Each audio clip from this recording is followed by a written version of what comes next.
Hi, my name is Abhijit and I am from India. I started my international travel in my 20s with Sri Lanka being the first country. I recently spent 3 weeks in Sri Lanka, but this isn't about me. Let me show you how to travel this small yet amazing tropical country in just under 20 days.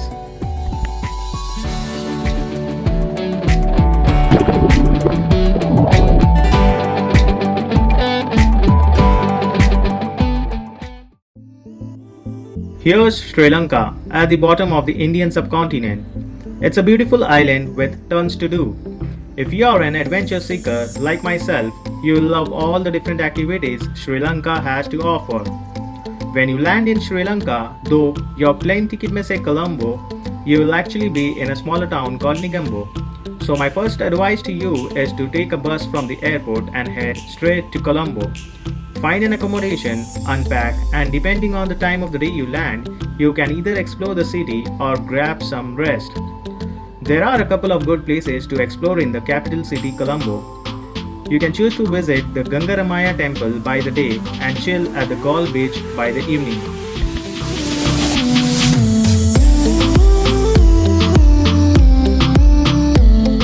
After Colombo, hop on a train early morning from Fort Station Colombo and make your way all the way up to the small town of Jaffna.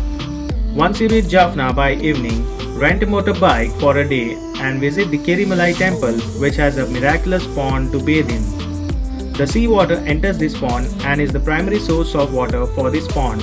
The water level of the pond is directly proportionate to the water level of the sea. The water is clean and the locals are welcoming. Don't miss out on the pentagon-shaped Dutch fort, which is the key highlight of this town. Next, you can take your bike for a ride onto the sea bridge connecting the small pieces of island to the northernmost part of Sri Lanka. If you have a drone, make good use of it as the scenic beauty of this location is captured best with the drone.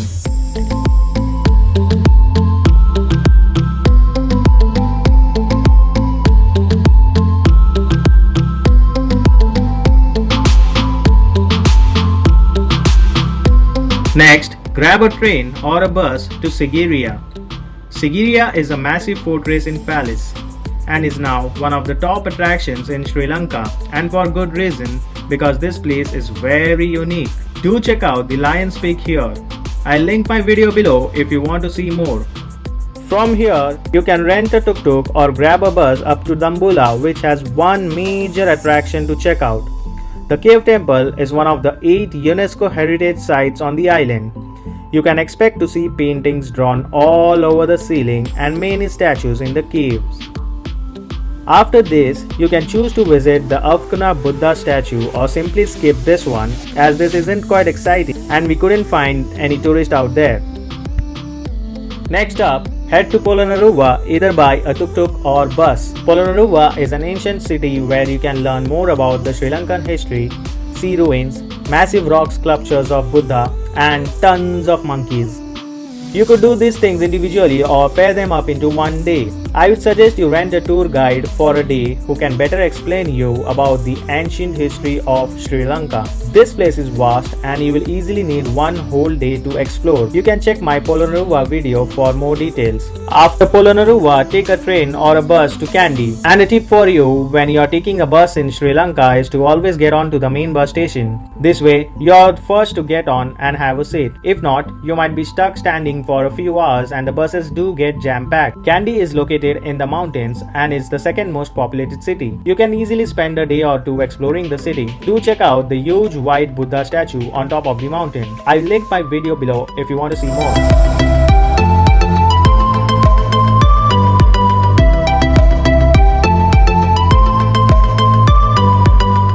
After Kandy, take a bus and head straight to Nallathania. Grab some local food like the kothu for dinner, and you're going to want to go to bed as early as possible because the next day you will be hiking up to the top of the Adams Peak for sunrise. Yes, you gotta start the trek at 2 am as there are over 5,000 steps to the top. It easily takes 3 to 4 hours to reach the top depending on your strength and agility. While to experience a true insight to what a pilgrimage is and the most spectacular sunrise. A few things to take note of. Bring a sweater, it gets cold at the top. Avoid holidays and weekends, it gets busy. And check out the weather forecast. When you're able to walk again, take a bus to Hatton train station. From here, get a ticket to Nanuoya and check into your accommodation at Nuwara Ilia. Now, there are a few interesting things to do in this small little town. I would suggest you rent a motorbike for a day, or if you are lucky to find other solo travelers or group of friends, just hire a taxi for the day and split the bill. This way, it would be cheaper and convenient. You can begin to explore with the Sita Ilia temple, which is where Ravana had kidnapped Sita and brought her here, and Lord Hanuman came for her rescue.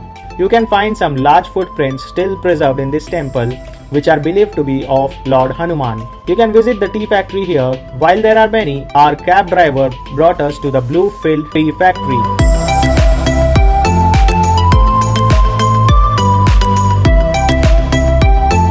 And finally, you can have some relaxing time at the Rambuda waterfall with your friends and get some good pictures too. Next up, take a train to Ella from Nanuoya. The train to Ella is known to be the most scenic train ride in the world. This journey alone has increased Sri Lanka's tourism drastically. The rules are way more relaxed here. You can hang your feet off the train taking all the views of what has to be to build heaven. The fun doesn't stop there. Ella is a hip little town that's seeming to be booming so fast. Here, you can check out the Nine Arches Bridge and the Little Adams Peak. To learn more, check out my Ella guide. From here, I would suggest you head either to Yala or Uduvalave National Park for Jeep Safari. I decided to go with Yala. You can find plenty of animals here, elephants being the main attraction. Something about seeing a herd of elephants crossing the road right in front of our Jeep was definitely a highlight on my trip. If you are in luck, you will also spot leopards provided it doesn't rain. So do check out the weather forecast before coming here. At this point, you're probably dying to see the ocean again. So pack your bags and make your way to Marissa. This is the place you want to be if you're looking for some nightlife or sipping cocktails on the beach. If you haven't already gone whale watching before, this is a great place to do so because it's relatively more affordable than most other countries. Sri Lanka is known for its world-class surfing, and this is a common trend you will be seeing along the southern coast. If you are thinking of learning to surf, Sri Lanka isn't shy of surf schools or beginner waves. If you are an advanced surfer, then I am sure you already know more than me. From Miresa, we took a tuk-tuk to Veligama Beach. You can easily spend 4 to 5 days staying here by the beach and learn surfing. While we stood at Veligama Beach, we rented a motorbike and went to see Dalavilla and Unavatuna Beach. Dalavilla is famous for its palm tree swings and Unavatuna for its golden sand beach. Do try out the palm tree swing by the beach as it's quite an exciting adventure. After these two beaches, you can visit the Galle Fort by the noon. It's about a 20-minute drive away, so you can easily make it into a day trip. The fort was built first in 1588. The fort has been turned into a touristy hotspot with boutique shops, trendy restaurants, and hotels. If you want to stay in the fort, you are looking to spend at least $50 per room in the busy season. If you are on a smaller budget, you can just visit for the afternoon like we did. This is a great place to buy some souvenirs, but once again, you are looking at a higher price side. Moving on to your next beach destination is Hikkaduwa. Hikkaduwa is one of the most popular beaches in Sri Lanka and is famous for its large turtles and big waves for pro surfers. While I didn't quite really find any big turtles, but if you are in luck, you may find one. February is the best month to spot giant turtles in the morning. You are probably saturated by now with the beaches and want to head on to the next country or hometown as you have seen most of the Sri Lanka. You can head to Colombo and either spend one night there before your flight out, or you can just head right to the airport. You can explore the Colombo City Center Mall while enjoying the sunset with a view of the beautiful temple outside and collect some goodies or souvenirs from the mall to take back home. And just like that, you have traveled around a lot of Sri Lanka. Of course, there are still things to see and do, but this is the most common circuit route. You can decide to go the reverse of this route in anti-clockwise direction, but I would suggest you keep the beaches for the last. I want to end this video by answering some questions. As far as transportation goes, public transportation is by far the most affordable way to get around and you can pretty much get anywhere you want to go. However, the buses and trains do fill up and sometimes you are not able to squeeze on. You can also fly it down to Tuk Tuk, and they are pretty much everywhere and they are reasonably priced, but you do have to bargain. Now, if you want to splash the cash, there are also some taxi services which are much more expensive.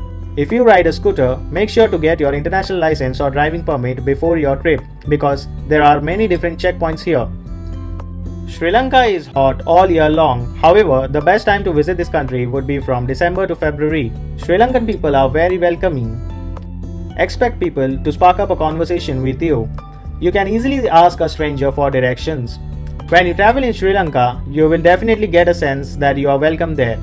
Like I said, the hospitality is on point. Sri Lanka is very affordable as I could explore the whole country for 20 days just under $500 excluding the flight tickets and visa.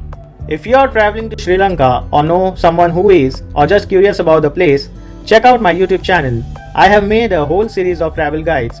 If this video helped you, let me know by showing some love and of course stick around by hitting that subscribe button and following me on Instagram. I have tons of new adventures planned and I cannot wait to share them with you. That's it.